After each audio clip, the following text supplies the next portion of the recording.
Jõgeval toimunud Keskerakonna volikogul esitleti omavalitsuste valimiste hüüdlauset, milleks on ummikust välja.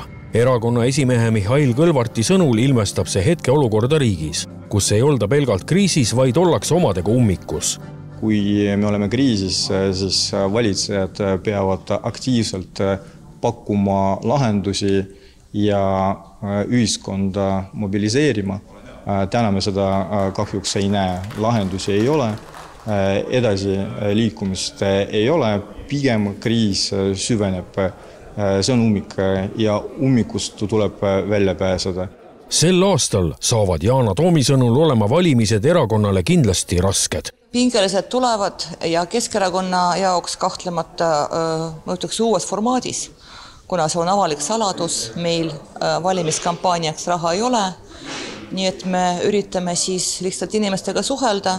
Kas ja kui palju see võib mõjutada valimistulemust, et raha ei ole? Teha korralikelt ja suurelt reklaami võib-olla nii suured kui teised? Ma arvan, et tegelikult see meie valimiskampaaniate formaat on aegunud, sest praegu kogu elu või kogu selle nagu infovoog on suundunud pigem sotsiaalmeediasse.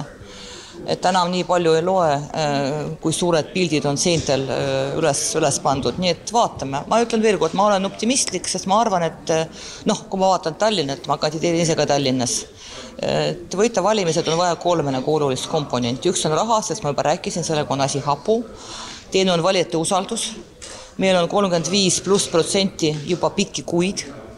Et see on ikka päris kõva ja meil kahtlemata on kõige pädevam linnapea kandidaat. Keskerakond on ikkagi erakond, kelle läheb korda maapiirkondades toimuv, me hoolime neist inimestest ja me tahame, et igal pool Eestis oleks hea elada ja seetõttu on ka meie programmis kõik need maaelu või kogukonna küsimused hästi olulisel kohal.